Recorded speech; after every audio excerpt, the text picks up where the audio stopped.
Hello friends, आप सभी का बहुत बहुत स्वागत है आपकी अपनी प्रवर क्लासेज में। दोस्तों, आज हम देखने वाले हैं भारत के प्रमुख बंदरगाह।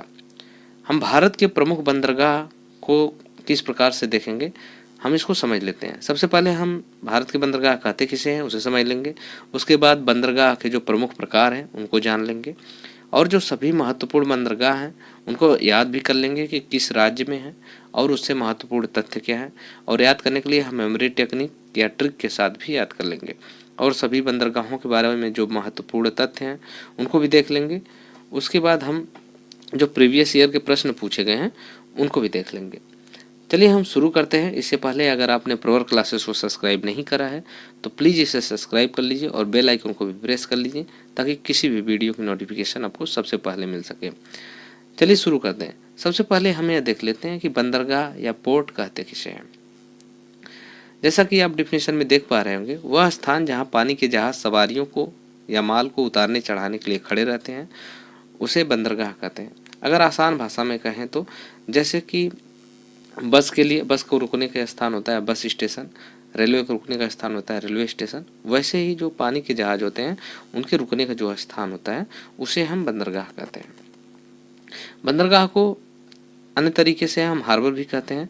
तो हार्बर कहने का आशय क्या है कि किसी जल निकाय से जुड़ा हुआ ऐसा छोटा जल समूह जहाँ पे जल यानों या नावों को बड़े जल निकाय से खुले पानी में आश्रय मिलता है, और यहाँ से लोग सामान को जल वाहन को भूमि पर ले जा सकते हैं और ले आ सकते हैं। ऐसे स्थान को हम हार्बर कहते हैं। जैसे कि बंदरगाह को बनाने के लिए मुख्य परिस्थितियाँ क्या होती है। बंदरगाह को बनाने के लिए मुख्य परिस्थितियाँ होती हैं कि उसमें लहरें तेज ना हो, शांत हो, उसका जो तट हो, किनारा इस प्रकार का हो कि जहाँ पे कोई भी जहाज आके रुक सके, और वहाँ से आवागमन की सुविधा, मालों को ले जाने के लिए या सवारियों को आने जाने की सुविधा हो सके। हम देख लेते हैं कि बंदरगाह मुख्यतः कितने प्रकार के होते हैं। तो मुख्यतः दो प्रकार के होते हैं, एक प्राकृतिक बंदरगाह और कृत्रिम बंदरगाह। प्राकृतिक बंदरगाह वो बंदरगाह है जो नेचर के द्वारा स्वतः निर्मित हुए हों, और कृत्रिम बंदरगाह जो कि मानव खुद निर्मित करता है, आर्टिफिशियल पोर्ट कहते हैं। तो आप इस फिगर के माध्यम से समझ पा रहे होंगे कि जैसा कि ये नेचर के द्वारा निर्मित है प्राकृतिक बंदरगाह, तो इस तरह से जब ऐसी स्थिति होती है तो इसमें क्या होती है, लहरें यहाँ पे आके शांत रहती हैं, लहरें तेज़ी से नहीं आती हैं। तो यहाँ पे हम क्या करते हैं, और जो तट होते हैं, तो बंदरगाहों के लिए तट का, किनारे के तट का कटा फटा होना जरूरी है, ताकि वहाँ पे लहरें शांत हों और नाव का आवागमन आसानी से किया जा सके। और जब आर्टिफिशियल बनाया जाता है तो आर्टिफिशियल में इस तरह से दीवारें बना दी जाती हैं ताकि यहाँ पे लहरें ना आए और वहाँ पे जहाज़ें आके रुक सके। इस तरह से तो आप समझ पा रहे होंगे कि कृत्रिम बंदरगाह किसे कहते हैं। उसके बाद हम समझ लेते हैं कि भारत में कितने बंदरगाह हैं। तो अगर प्रमुख बंदरगाह की बात करें तो भारत में प्रमुख बंदरगाह 13 हैं, और कुछ उसमें जो बंदरगाह हैं प्रकृति द्वारा निर्मित है, और जो कुछ बंदरगाह हैं वो मानव द्वारा निर्मित है, जिसे आर्टिफिशियल पोर्ट कहते हैं। और अन्य बंदरगाह की बात करें तो अन्य बंदरगाह लगभग 200 छोटे बंदरगाह हैं।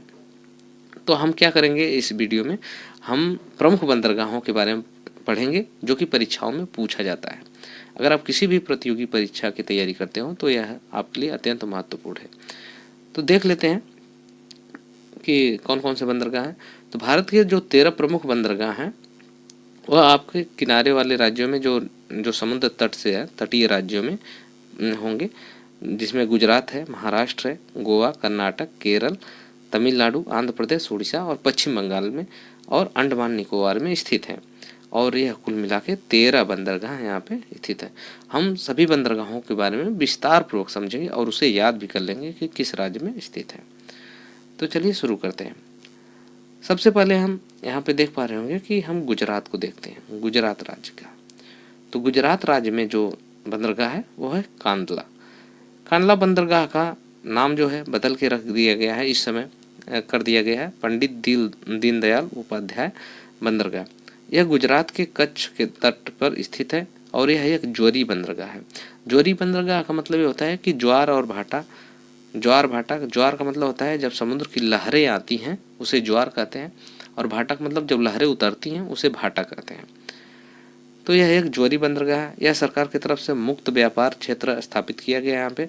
यहाँ उत्तर भारत की यह ये जो है उत्तर भारत की आपूर्ति करने वाला सबसे बड़ा बंदरगाह है। मतलब ये है कि यह बंदरगाह तो स्थित है दक्षिण में, स्थित यहाँ दक्षिण में है, यह स्थित दक्षिण में है, और इधर उत्तर में जितने राज्य हैं उनकी आपूर्ति के लिए सबसे बड़ा बंदरगाह है यहाँ पे। इसके बाद हम देख लेते हैं महाराष्ट्र। महाराष्ट्र में कौन कौन से बंदरगाह हैं? तो महाराष्ट्र में 2 बंदरगाह हैं आपके, मुंबई बंदरगाह या नेहा सेवा बंदरगाह, ये 2 बंदरगाह हैं, मुंबई और नेहा सेवा। तो हम इसके बारे में विस्तार पूर्वक देख लेते हैं, मुंबई बंदरगाह के बारे में और नेहा सेवा के बारे में। तो मुंबई बंदरगाह के बारे में, यह पूरा वर्ष खुले रहने वाला बंदरगाह है। पूरे वर्ष की बात करें, पूरा वर्ष यह खुला रहता है। यह एक प्राकृतिक बंदरगाह है और यह प्राकृतिक कटान के कारण सालसेट द्वीप पे, कभी कभी यह भी प्रश्न पूछ लिया जाता है किस द्वीप पे है, तो यह सालसेट द्वीप पे स्थित है और यह देश का सर्वाधिक बड़ा बंदरगाह है। यह देश का बड़ा बंदरगाह है जहाँ पे समुद्री यातायात भी किया जाता है। इसके बाद हम देख लेते हैं, तो इसको हम सबसे पहले ये समझ लेते हैं कि जैसे ये जो गुजरात है, गुजरात में हमने देख लिया कांडला बंदरगाह, तो हम इसे याद कैसे करेंगे? गुजरात का इसमें आता है रात, रात जो होता है वो काली होती है, काला, इसमें कांडला में काला आ रहा है, तो इस तरह से हम याद कर पाएंगे कि गुजरात में कांडला है और इसका नाम ही बदल के रख दिया गया पंडित दीनदयाल उपाध्याय, ये हो गया। और मुंबई में जो बंदरगाह है, मुंबई यानी महाराष्ट्र में, महाराष्ट्र की राजधानी मुंबई, तो महाराष्ट्र से याद रख पाएंगे मुंबई। और यह नया बनाया गया है, नया इसलिए बनाया गया क्योंकि मुंबई जो है सबसे बड़ा बंदरगाह है और इसमें भार ज़्यादा हो जाता था, इसके नाते एक बंदरगाह और बनाया गया, नेहा सेवा, यानी कि नया यह बनाया गया है। इसके बारे में भी देख लेते हैं कि इस बंदरगाह की क्या खासियत है। तो नेहा सवा ये क्या है, न्यू मुंबई में बनाया गया है, तो न्यू से नेहा सवा, आप इसको याद रख पाएंगे। इसी का नाम बदल के कर दिया गया जवाहरलाल नेहरू बंदरगाह, इसको जवाहरलाल नेहरू बंदरगाह भी कहा जाता है। यह पूर्णतया यंत्र पे संचालित बंदरगाह, यह नया है इसलिए यंत्र पर संचालित बंदरगाह है। यह सबसे बड़ा कृत्रिम आधुनिकतम बंदरगाह है। अगर कृत्रिम आधुनिकतम बंदरगाह की बात करी जाए, कृत्रिम और आधुनिकतम, तब यह बंदरगाह को कहेंगे नेवा सवा, यानी न्यू मुंबई में जो स्थित है। इस तरह से आप याद रख पाएंगे। कांडला को याद कर लेंगे काली रात से, यानी काला, इसमें रात हो, और फिर मुंबई को याद रख पाएंगे, और नेहा सवा यह नया बना है इसलिए याद रख पाएंगे न्यू या नेहा सवा। इसके बाद अगला देख लेते हैं हम गोवा में। गोवा में कौन सा है? तो गोवा में गोवा की तरह ही नाम उसका आएगा, मार्मागांव। मार्मागांव या जुआरी नदी, गोवा में जुआरी नदी है जो ज्वार नदमुख यानी एस्चुरी में स्थित है। जहाँ पे नदियों का मुहाना होता है उसे ज्वार नदमुख या एस्चुरी कहते हैं, जहाँ पे अपना गाद गिराती हैं या जहाँ पे कटान बनाती हैं। तो इस तरह से आप याद रख पाएंगे गोवा में, मार्मागुआ गोवा में है। इसके बाद हम देख लेते हैं अगला कर्नाटक में।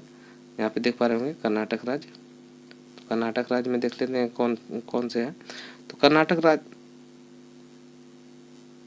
राज्य में न्यू मंगलोर है। कर्नाटक में जान ही रहे होंगे बंगलोर, कर्नाटक, तो बेंगलोर शहर से आप याद रख पाएंगे, बेंगलोर से मंगलोर। तो इस तरह से आप ये मार्मागुआ और कोचीन यहाँ पे देख पा रहे होंगे आप।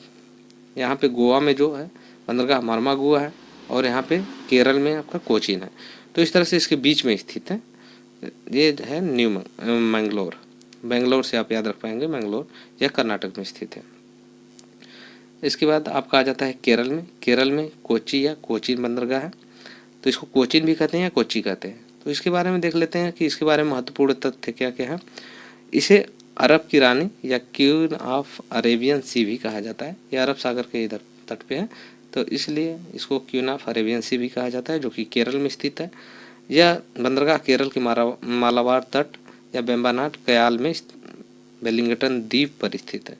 तो कयाल की बात आए तो कयाल केरल में जो स्थानीय लोग होते हैं, तो वहाँ की जो झील होती है उसे कयाल कहते हैं। स्थानीय भाषा में उसे झील को कयाल कहते हैं। इसलिए वेम्बनाड झील कहाँ पे है? कोच्चि में है और वेलिंगटन द्वीप पे स्थित है। और ये कोच्चि, केरल से कोच्चि आप याद रख पाएंगे, तो ये तो याद ही रहेगा। इसके बाद देख लेते हैं अगला आ जाता है तमिलनाडु। तमिलनाडु एक ऐसा राज्य है कि जहाँ पे सबसे ज़्यादा बंदरगाह, यानी कि यहाँ पे जैसा कि आप इस चित्र में देख पा रहे होंगे 3 बंदरगाह हैं यहाँ पे, और किसी भी राज्य में 3 बंदरगाह नहीं है, और किसी राज्य में 1 या 2 बंदरगाह है। तो यहाँ पे 3 बंदरगाह है, इसलिए जो तमिलनाडु हो जाता है आपका सबसे ज़्यादा बंदरगाहों वाला एक राज्य हो जाता है। तो तमिलनाडु में देख लेते हैं कि तमिलनाडु में कौन कौन से हैं। तमिलनाडु में पहला जो है आपका है तूतीकोरिन। इसको देख लेते हैं। तमिलनाडु में पहला तूतीकोरिन। तूतीकोरिन के बारे में हम समझ लेते हैं कि तूतीकोरिन के बारे में क्या क्या महत्वपूर्ण तथ्य हैं। यह भारत के दक्षिण पूर्वी छोर पर तमिलनाडु में स्थित है। तो आप याद भी कर पाएंगे कि तूतीकोरिन, त से तूतीकोरिन, त से तमिलनाडु, त से बिल्कुल यही है, आप त से मिला लेंगे, ये बिल्कुल याद रहेगा ये। और कोई ऐसा बंदरगाह नहीं है। त से मिलाएंगे तूतीकोरिन तमिलनाडु ये मिल जाएगा। तूतीकोरिन में नौसैनिक अड्डा बनाने के लिए निर्णय लिया गया। यहाँ पे नौसैनिक बनाने का निर्णय भी लिया गया है, नौसैनिक अड्डा बनाने का तूतीकोरिन में। इसके बाद देख लेते हैं चेन्नई बंदरगाह। तो चेन्नई बंदरगाह को याद करने के लिए तमिलनाडु की राजधानी ही चेन्नई है, तो आपको याद ही रहेगा। यह इसके बारे में देख लेते हैं। यह सबसे पुराने बंदरगाहों में से एक है। अगर कृत्रिम बंदरगाह की बात करा जाए, यह एक कृत्रिम सबसे बड़ा बंदरगाह है। कृत्रिम बंदरगाह की बात करा जाए तो यह कृत्रिम सबसे बड़ा बंदरगाह है, जो कि चेन्नई है। तो इस तरह से हम इसके बारे में याद कर पाएंगे। चलिए अगला देख लेते हैं एन्नौर के बारे में। एन्नौर बंदरगाह यह भी तमिलनाडु में ही है। तो यह नया बनाया गया। जब चेन्नई बंदरगाह पे भार ज़्यादा बढ़ने लगा तो एन्नौर को नए रूप से विकसित किया गया। यह तमिलनाडु में स्थित है, जैसा कि देख पा रहे होंगे। यहाँ पे तीन है, तमिलनाडु, त से तमिलनाडु, त से तूतीकोरिन और यह है चेन्नई बंदरगाह। इसकी राजधानी ही है। और अगला बना जो नया बना एन्नौर बना। यह देश का सबसे बड़ा कंप्यूटराइज बंदरगाह। अगर कंप्यूटराइज बंदरगाह की आप बात करेंगे तो यह एन्नौर बंदरगाह हो जाएगा। और इसका नाम कामराज पोर्ट लिमिटेड भी है। अगर कहा जाए इसका नाम, अगर नया नाम कहा जाए तो इसका नाम कामराज पोर्ट लिमिटेड भी, यह भी कभी कभी पूछ लिया जाता है, लेकिन अक्सर नहीं पूछा जाता। लेकिन यह जानने के लिए ज़रूरी है कि कामराज पोर्ट लिमिटेड भी इसको कहा जाता है। इसके बाद हम देख लेते हैं अगला आंध्र प्रदेश के बारे में कि आंध्र प्रदेश में कौन सा बंदरगाह है। तो आंध्र प्रदेश में मात्र एक बंदरगाह है, विशाखापट्टनम। तो विशाखापट्टनम के बारे में जान लेते हैं कि विशाखापट्टनम के बारे में क्या क्या महत्वपूर्ण तथ्य हैं। विशाखापट्टनम देश के सर्वश्रेष्ठ प्राकृतिक बंदरगाहों में से एक है, या कहा जाए तो यह सर्वश्रेष्ठ प्राकृतिक बंदरगाह है। यहाँ डाल्फिन नोज पहाड़ी निकली हुई है। डाल्फिन नोज का मतलब कि जैसे डाल्फिन की नोज जो होती है वैसे आगे ऐसे निकली हुई होती है, इस तरह से। तो वैसे ही यहाँ पे पहाड़ी आगे निकली हुई है, जिसके कारण इसे प्राकृतिक रूप से ऐसी दशा हो जाती है कि लहरें आगे रुक जाती हैं। जो बहुत तेज चलती हैं लहरें रुक जाती हैं, और इसी पे ऐसे पोर्ट पे बनाया जा सकता है, जैसे किनारे आके लग जाती हैं, जिससे सवारी भी आ जा सकती हैं या माल का इम्पोर्ट एक्सपोर्ट किया जा सकता है। तो इसलिए यहाँ पे यह प्राकृतिक दशा बहुत अच्छी हो जाती है पोर्ट बनाने के लिए। तो यहाँ पे डाल्फिन नोज नामक पहाड़ी निकली हुई है। यह देश का सबसे गहरा बंदरगाह माना जाता है। सबसे गहरा बंदरगाह की बात करा जाए तो जैसा नाम है इसका विशाखा या विशाल कहा जाए, तो वैसे ही सबसे गहरा बंदरगाह भी है। फिर उसके बाद आता है उड़ीसा। तो उड़ीसा में बंदरगाह की बात करें तो उड़ीसा में पारादीप बंदरगाह स्थित है। उड़ीसा की बात करें तो उड़ीसा में पारादीप बंदरगाह स्थित है। पारादीप बंदरगाह की बात करें तो यह महानदी के डेल्टाई क्षेत्र में स्थित है।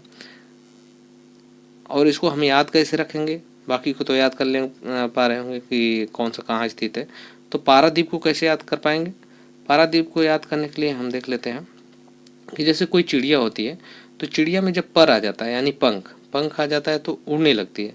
तो पर से हम याद रखेंगे पारा, पर से याद रखेंगे पारा, और चिड़िया में जब पर आ गया तो उड़ने लगी। तो इस तरह से पारा से याद रखेंगे उड़ीसा। इसके बाद देख लेते हैं अगला कोलकाता या हल्दिया। कोलकाता बंदरगाह की बात करें तो यह हुगली नदी के किनारे स्थित है। यह एक नदी पत्तन है, यह एक जोरी पत्तन है। हल्दिया की बात करें तो कोलकाता बंदरगाह काफ़ी समुद्र तट पे हो जाता था, तो उसको अंदर तक ले जाने के लिए हल्दिया को बनाया गया, हल्दिया को विकसित किया गया, जिससे कि कोलकाता बंदरगाह का भार कम किया जा सके। तो इसको कोलकाता या हल्दिया बंदरगाह भी कह दिया जाता है। तो ये दोनों एक ही माना जाता है। इसके बाद हम देख लेते हैं अगला और अंतिम कि अंडमान निकोबार में जो स्थित है। अंडमान निकोबार में जो स्थित है वो है आपका यह पोर्ट ब्लेयर। अंडमान निकोबार द्वीप समूह में स्थित है पोर्ट ब्लेयर बंदरगाह। जो कि जिसको कि केंद्र सरकार इसे विकसित करी है और यहाँ पे नौसेना अड्डा भी बनाया गया है। तो इस तरह से हम देख पाए कि 13 जो बंदरगाह हैं प्रमुख रूप से किस किस राज्य में है और उसके महत्वपूर्ण तथ्य क्या है, और उससे जो प्रश्न पूछे जाते हैं बार बार उसको हम देख लेते हैं। उसको देखने के बाद कोई भी कन्फ्यूजन नहीं रह जाएगा, सारी चीज़ें क्लियर हो जाएगी किस प्रकार के प्रश्न पूछे जाते हैं। चलिए हम उनको देख लेते हैं कि परीक्षाओं में पूछे जाने वाले महत्वपूर्ण प्रश्न कौन कौन से हैं, देखते हैं। पहला यह है कि भारत का सबसे गहरा बंदरगाह कौन सा है। तो सबसे गहरा बंदरगाह की बात करें तो सबसे विशाल, या तो इस तरह से हो जाएगा आपका विशाखापत्तनम। इस तरह से आप याद रख पाएंगे, विशाल या विशाखापत्तनम, और जो कि आंध्र प्रदेश में स्थित है। इसके बाद अगला प्रश्न आपका है कि नेहवा सेवा भारत के किस बंदरगाह को नेहवा सेवा नाम से जाना जाता है। तो नेहवा यानी कि यह न्यू विकसित किया गया। नेहवा सेवा को हम क्या करते हैं, अन्य नाम में हम यह मुंबई में विकसित किया गया और इसको हम क्या नाम से जानते हैं, जवाहरलाल नेहरू नाम से। नेहवा, इससे न से हम याद रख पाएंगे, न से नेहरू, तो इससे भी याद रख पाएंगे कि यह जवाहरलाल नेहरू बंदरगाह इसको कहा जाता है। इसके बाद देख लेते हैं अगला प्रश्न कि भारत का सबसे बड़ा बंदरगाह कौन सा है। थोड़ा सा नहीं दिख रहा है तो इसको देख लेते हैं कि भारत का सबसे बड़ा बंदरगाह कौन सा है। तो भारत का सबसे बड़ा बंदरगाह की बात करा जाए तो सबसे बड़ा बंदरगाह आपका मुंबई पोर्ट हो जाता है। इसके बाद आपका अगला प्रश्न है भारत का सबसे पुराना कृत्रिम बंदरगाह कौन सा है। तो कृत्रिम बंदरगाह सबसे पुराना की बात करा जाए तो सबसे पुराना कृत्रिम बंदरगाह आपका चेन्नई हो जाता है। तो इसका डी वाला ऑप्शन सही हो जाता है। फिर अगला प्रश्न है भारत में स्थित पारादीप बंदरगाह किस राज्य में स्थित है। तो जैसा कि आप उसे ट्रिक के माध्यम से भी समझ पा रहे होंगे, पारादीप यानी कि पर जब निकल गया, तो पर जब कब निकलता है तो चिड़िया उड़ने लगती है। तो इस तरह से पर से आप उड़ीसा यानी उड़ना याद रखेंगे, तो यानी उड़ीसा में है। इसके बाद भारत में स्थित कोलकाता बंदरगाह किस राज्य में है।